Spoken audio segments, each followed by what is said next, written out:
Phil back with another MCAT podcast, continuing our breakdown of Blueprint MCAT full length 1 cars section. I'm not having fun after last week's brutal, just being destroyed by that history passage. Hopefully this week is a little bit better. Yeah, it's definitely a little bit different. We're not doing like a heavy history thing, although it is still kind of abstract. Like the previous one is about like what's the nature, like what is the point of history. This one's also a little bit abstract going in as well, but maybe not quite as dry, which might help a little bit. So hopping in, close reading is a methodological mainstay of the humanities. But what if it didn't have to be that way? The alternative paradigm of distant reading, most famously advocated for by scholars working at Stanford's literary lab, posits that humanists can apply digital analytics at scale to text to extract insights that would not be possible using traditional methodologies. Super like up there vocab-wise, just like looking at this passage, the sentence structure seems a little bit tricky. It's a little bit abstract as well. But we have this kind of like look at like close reading versus distant reading. Do I know exactly what they're talking about? No, I don't. I'm not really sure, but they're different. And the idea here is that according to Stanford's literary lab, we can use digital analytics, which would be distant reading, evidently, to extract insights that we couldn't normally get. So it's a new way of looking at like a piece of writing or something, close versus distant, and evidently distant will use like computers to analyze that. So this tension between close and distant reading, or as it is sometimes framed, between yakking and hacking, has been source of controversy within the newly emerging field of the digital humanities. Although methodological disputes can seem like superfluous distractions from the business of getting stuff done, the yak-hack divide is very instructive to consider, despite the difficulties of inferring what each side is arguing for on the basis of what they argue against. So very deep, like definitely pretty abstract. Yeah. But like keeping in mind our goals here is we're like going through the passage. I've got like clear objectives. I'm trying to find differing viewpoints. Like contrast and opinions are the main things you want to kind of pull from this.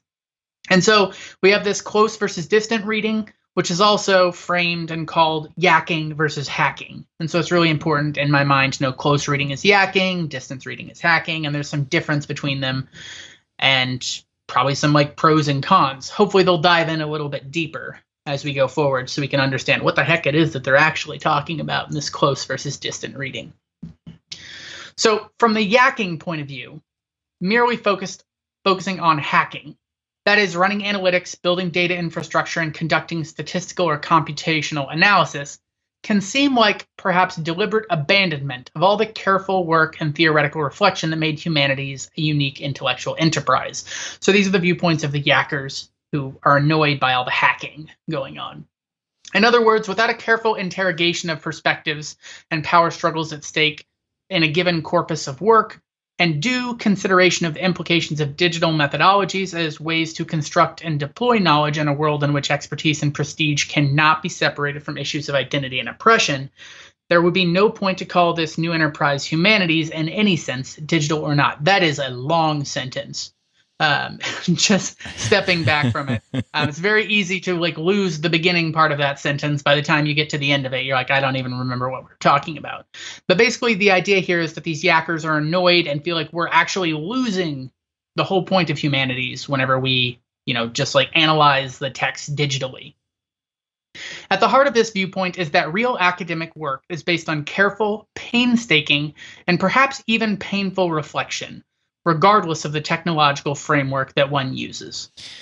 So that's one side, this yacker viewpoint. on the hacker viewpoint, which would be the distance reading, once again, while reflective practice is of course important, one must have something to reflect upon. That is the act of building the data infrastructure necessary to enable sophisticated computational analyses, must precede in-depth theoretical reflections on this latent assumptions buried in the infrastructure. So I'm going to point something out. As I'm reading this, we talked a little bit last week about how those really extreme answers where it's like, oh, this is entirely one way, or, never do this. I don't like those answer choices. Yeah. However, those extreme answers can be correct if the passage itself is extreme. Yeah. And so I note that in that third paragraph, that second sentence, this act of building data infrastructure necessary to do all this stuff must precede in-depth theoretical reflections. And so according to these people, you have to have the data before you can reflect on it. And that's not something that is up for debate. It must be done. Yep. So in a world of limited resources and time, prioritizing rigorous theoretical analyses over nitty-gritty hacking can mean that nothing new will ever be built, and the digital humanities will fail to develop into anything beyond a specialized extension of new media studies. In other words, only the humanities will remain, not the digital humanities, albeit with a slight expansion of scope to recognize that the media landscape has changed in the last half century. In some sense, therefore, we can conceptualize the yak-hack divide as separating those who understand the word digital in digital humanities as referring to the object of study, the yackers, from those who understand it as describing a novel method of study, the hackers. So that's actually like a really important contrast here. So they're saying that the yackers, or the close readers, they're going to look at digital humanities, and the digital in there is referring to what they're studying. So they're studying like blogs, for example, and that would be, they think digital is describing the object of the study, versus the hackers are looking at the way that we study. We study it using digital techniques, and that's like a separate thing. So they both view digital humanities as different things. However, we should not lose sight of the fact that the famous slogan, more hack, less yak, was developed at least partially as a joke. And insofar as it was targeted negatively, it was intended as a satirical point about the egocentric, hierarchical, and dull way that academic conferences tend to be run. Some form of common ground can be found by recognizing that neither perspective, so this is sending off alarm bells, right? If you ever hear the author use the word recognize, that means that this is the author's viewpoint, right? Like if I say my brother recognizes the sky is blue, that means I think so as well. That's different than if I say my brother claims the sky is blue. Yeah. So looking at this, so some form of common ground can be found by recognizing that neither perspective excludes the other.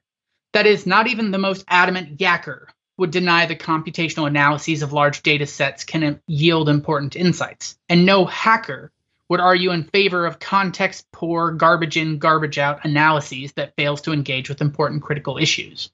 Thus, the emerging consensus quite reasonably points out that the field of digital humanities is broad enough for both approaches to coexist, and even to learn from each other. So this is that last paragraph, super important, I think more important than like most of the stuff coming before, because we get a lot of the idea of how the author feels about this. Rather than just presenting these two viewpoints, we know the author thinks they both can exist and they both should and learn from each other. So the author is pro-hacking and pro-yakking, evidently. Yeah. All So I have to be honest. This is one of those passages where we just got done reading it and I have no clue what was said. Yeah, that kind of like glazing over sort of thing that we talked about a little bit at the end of last week's podcast. It's really easy to do that, especially if it's something that you're not particularly interested in. I don't know if I am interested in. I don't understand it. Yeah. This is also just this like super abstract sort of passage. I actually think this is one of the harder ones from this exam because it's just so abstract.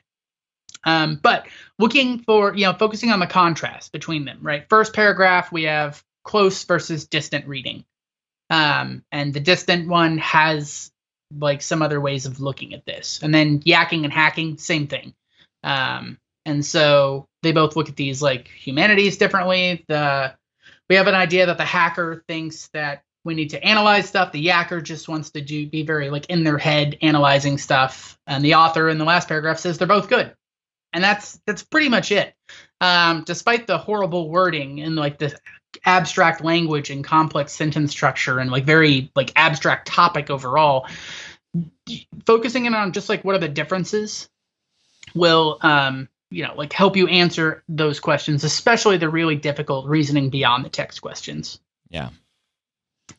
So let's dive in. Maybe there are some times when you like read a passage and like this is awful, and then you do the questions like, oh, that isn't bad. It's not always like that, but it does happen sometimes.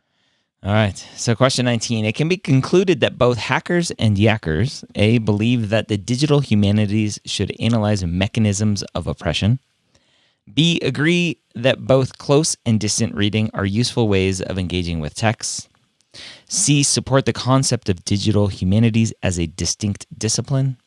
Or D, building data infrastructures should be prioritized. So we want something that hackers and yackers have in common. I'm going to cross out B immediately because, right, that's the two different. Like one is close, one is distant. So they probably don't agree with that. Oh, man. Support. So I'm going to go back to, I think I highlighted it here, yes. The divide is separating those, understanding the word digital and digital humanities referring to the subject, that's the yackers, from those who understand it as describing a novel method of study, the hackers. Again, I still have no idea what close and distant reading means. I still don't really know what hackers and yackers means because I was just too focused on every time you said yak, I'm like thinking, I picture someone throwing up. I'm like, this is not helping my reading here. So digital humanities, right? The that's part of the yackers is this digital humanities part. And so I'm going to cross out that one because it seems like digital humanities has only been focused on the yackers. So I'm going to cross out A as well. C, support the concept of digital humanities as a distinct discipline. Again, the digital part there is throwing me off. And building data infrastructure should be prioritized. I'm going to go with D just because the digital humanities seems to always point to yackers. And so why would that be in common with hackers? Yeah, so the data infrastructure, that to me seems like the way we analyze stuff, which is going to be like the hackers, right? The people who are like going through this. And it also helps kind of like going back to this first paragraph. They say like close reading is this methodological mainstay, blah, blah, blah. The alternative is distant reading, which posits that humanists can apply digital analytics at text. So basically like a close reading is, I think, just like reading the book, like Yeast of Eden, right? I just read the book and like, how did it make me feel? And what did I get from that? And so that would be the yakking kind of way. I think just kind of like talking, like reading and that sort of stuff. Okay. Versus the hacking would be like if I plugged that book into a computer and like it analyzed the frequency of certain words. And now I have some like data on this and I'm analyzing that. And I think that's the hacker kind of viewpoint overall. So looking at that sentence, the one that you like zeroed in on, that first sentence of the last paragraph. Yep. So the yak hack divide is separating those who understand the word digital as the object of the study, which is how the yackers look at it. So digital humanities, that's like reading a blog article. And like that would be like they look at the digital humanities where digital is talking about the object of study, something digital in this case. And we're separating that from those who understand it as a novel method of study, which is the hackers. And so the hackers are saying, oh, digital humanities, that's referring to the way that we study the article. So reading Yeast of Eden, plugging that into a computer, that would be digital humanities according to the hackers. The yackers would view digital humanities as reading blog articles, right, on your own. And so they both believe digital humanities exists, but they're both defining it different. One's saying the object of study, two is saying the way that we study humanities. And so they both are okay with that. Okay. I'm glad you think so. Yeah, so the correct answer here is going to be C. They both support the concept of digital humanities as a distinct discipline. However, they both think it means something different than the other one does, which is kind of like funny and weird. So I got down to a 50-50 at least. Maybe my line of thought wasn't appropriate to cross out A and B, but I had a 50-50 shot. I'll take it. Yeah. And that's always a good place to be once you get down to that 50-50. I mean, like you don't get penalized for getting a wrong answer. So if you had like 10 questions or 50-50, that means you probably got 5 questions there that you didn't actually like 100% know the answer to. Yeah. Which always feels good. I'll take it. All right, question 20. Yeah, question 20. So why does the author present the slogan, more hack, less yak, in the final paragraph? A, to illustrate the underappreciated role of humor in academic discourse. B, to introduce historical background information undermining the false dichotomy between hacking and yakking. C, as a sign of support for the hackers, in opposition to the egocentric, hierarchical, and dull yakking. D, to satirize a point of view that the author considers to be misguided. So when you actually go back to that sentence, it says that slogan was developed partially as a joke, and insofar as it was targeted negatively, it was intended as a satirical point about the egocentric, hierarchical, and dull way that academic conferences tend to be run. And so the answer choice D there, to satirize a viewpoint that the author considers to be misguided, seems to point to that. A, to illustrate the underappreciated role of humor in academic discourse, doesn't really mention that. B, to introduce historical background information undermining the false dichotomy, no. C, as a sign of support for the hackers in opposition to egocentric, hierarchical, and dull yakking. So C is interesting because it's pulling out those words directly in opposition to egocentric, hierarchical, and dull yakking. But I don't see... I don't know. So C sounds very good because it's pulling out those exact words, but I don't know if it's specific to support of hackers in opposition to the yakking, or just to satirize the viewpoint that the author considers to be misguided. I'm going to go with D because C, I think, is too specific, and I don't know if it pointed to that. Yeah. So looking at C, I like that you like that's hitting all the right words, right? The egocentric, hierarchical, and dull, hacking, yakking, like all those are the right words. And so that does that thing we talked about, like scratching this itch in the back of your brain. Like those are words. I know that. That's something that was in the passage. I know words. And so you're, yeah. And so you're tempted to choose those just because it scratches that itch. However, the author doesn't really take a viewpoint on which one's correct, right? Like which one's good and which one's bad. Especially like in that bit, it says that the famous slogan was developed as a joke and it was targeted negatively. It was intended to be satirical. The author isn't saying that's what I think about it, right? And so going on, like the end of the passage tells us that the consensus is like quite reasonably. So the author thinks that this is good and reasonable, points out that it's broad enough for both to exist. And so the author does not favor one over the other. And so the elimination of C as an answer choice, even though it's scratching that itch in the back of your brain, is a good idea. The thing with D, though, is D has also got some viewpoint from the author there, to satirize. I don't think the author is trying to say these people are misguided or that sort of thing, because the author kind of says at the end that there's room for both, and so they both should exist. So because the author doesn't take a viewpoint on good versus bad there, I'm going to eliminate C and D. And so the correct answer here is B, which is kind of like to underline this false dichotomy, which is once again the author's viewpoint of like these both should exist. And so it's not like one versus the other. They're kind of both at the same time. And so B is the correct answer.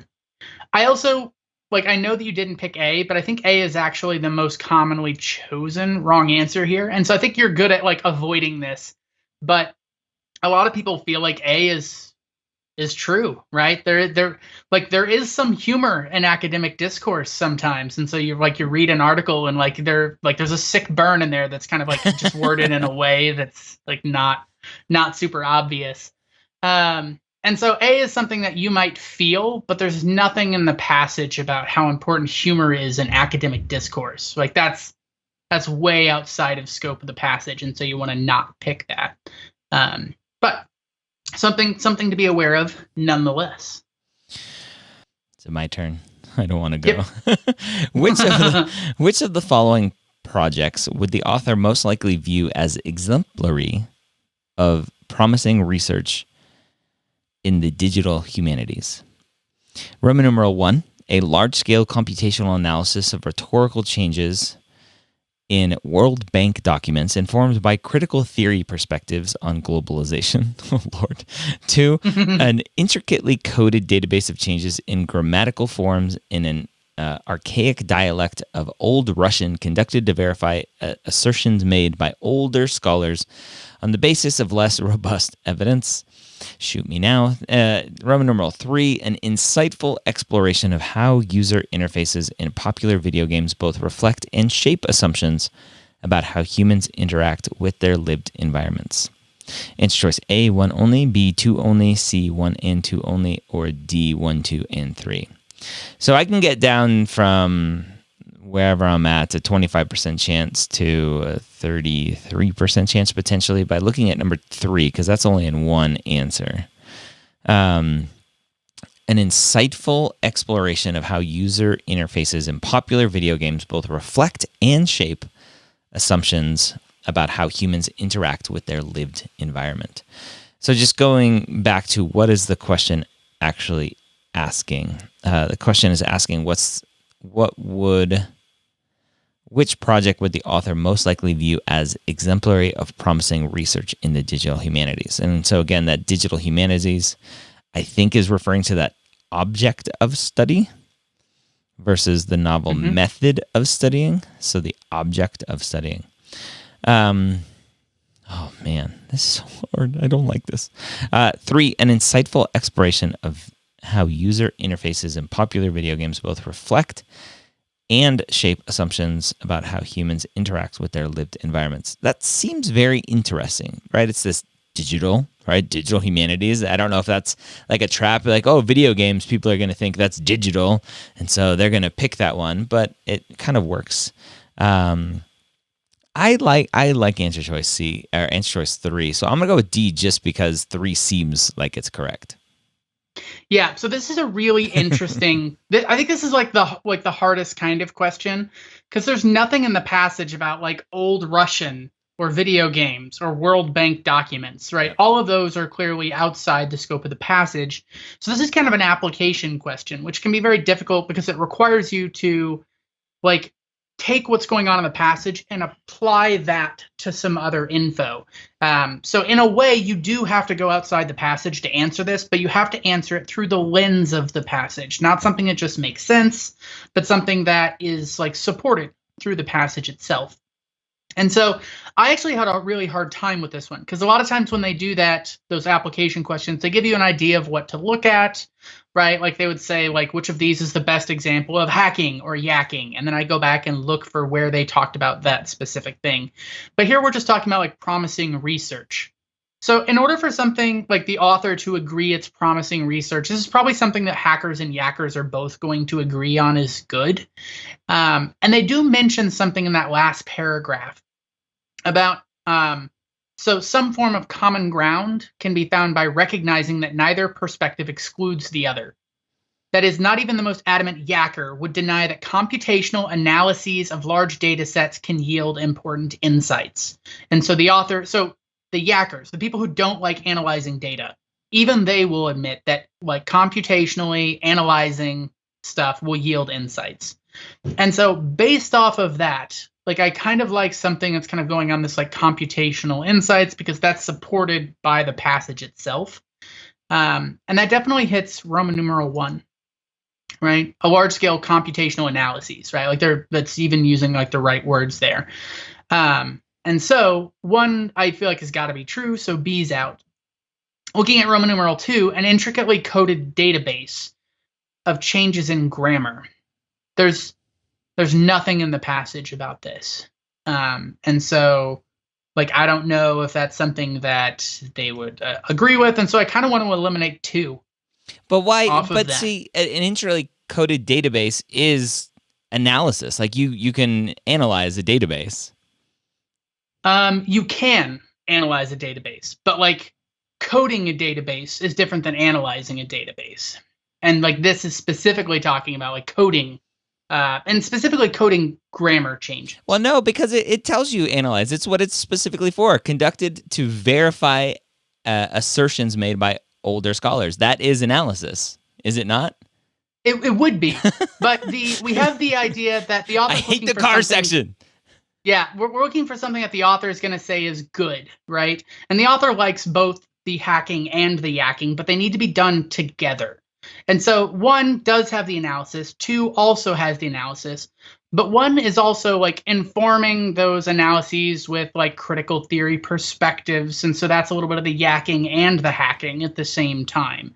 Versus 2 is really just hacking. This like database and like verifying assertions and those sorts of things. It's not a lot of like thought going in other than just like the hacking side. And 3, I would say, is entirely yakking. There's no real analysis there, like computational analysis. That's just like an insightful exploration on how people go through this. And so, like, notice that in all of these cases, exploration is analysis. I completely object to this question. Yeah, I think you can explore something without like having data. Like you can like philosophize through something and like, well, you know, what is red? And so you could do an insightful exploration of the thoughts about red without having data. But that's the philosopher in me coming out. No, this question is bad. It's a bad question. Yeah. Notice that as I was talking through those, not once in any of my thoughts did I care at all about World Bank, old Russian video games. Like I'm stepping way outside of that because that's like way outside the scope of the passage. So those are just red herrings. So they will get Roman numeral 1. I'm like, okay, computational analyses informed by critical theory something, right? So you have analyses, and then we're like looking at using some perspectives on globalization. 2, encoded database conducted to verify assertions, right? Like that's just going to be the hacking. Insightful exploration on like that reflects assumptions, things like that. That's not really like computational analysis. That's just like big picture thinking. I disagree. So definitely tricky. Well, I want to know what are the analytics for this question? Can you pull that up? I want to know. Believe it or not, 86% of people get A. That's the correct answer. All right, on this one. I stand corrected. Yeah. It kind of surprised me as I looked at this. I'm like, wow, that students do really well on this one. But yeah. All right. I think they get it. They get it luckily because of the same words, that computational analysis. I think that it scratches the itch and it happens to be right. I think that's why they get it right. Yeah. Yeah, there definitely could be something going on there with that. Note that the next question, according to the data analytics, this is a harder question. Great. All right. On the previous one, 80% of students got it right. Now we have like 45% of students. So we'll see how this one goes. I think you'll actually probably like this one better and find it maybe a little bit easier. We'll see. So question 22, what can be inferred from the passage about the author's views on effective argumentation? Okay, I take this back. This is not an easy question. A, strong arguments push back directly against opposing points of view. B, a good argument should explicitly state its goals. C, historical context should always be used to resolve apparent conflicts. And D, it is important to avoid false dichotomies and to seek common ground. Oh man, so D again is that scratch the itch thing because it talks about this common ground, right? Reasonable points.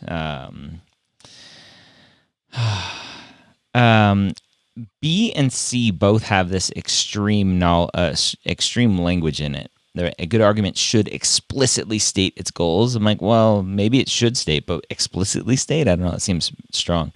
And historical context should always be used to resolve apparent conflicts. Again, that's one of those MCAT 101, like throw out the extreme answer. So B and C seem extreme to me. Yeah. I feel like especially C, like there's a difference between you should do something and you always do something. Yeah. There's a lot of things I should do. I definitely don't always do them. So always doing is harder. Yeah. It's a little bit more extreme. So A, strong arguments push back directly against opposing points of view. I don't really know what that's saying. Strong arguments push back directly against opposing points of view. As opposed to weak arguments push back directly against opposing points of view. I don't understand what that's actually saying. And D, it is important to avoid false dichotomies, and C, common ground. I'm going to go with D just because it seems like the most logical, but I don't know. Yeah, so if they asked about, like, how does the author feel about hacking and yakking, absolutely D. That's a viewpoint that we should avoid. I think they even use the term false dichotomy in the passage itself. Maybe I'm making that up, but I feel like I remember that. But the question here is asking about how does the author feel about arguments, right? And so there's got to be something in the passage where they talk about arguments, and they actually mention that in the last sentence of the first paragraph, right?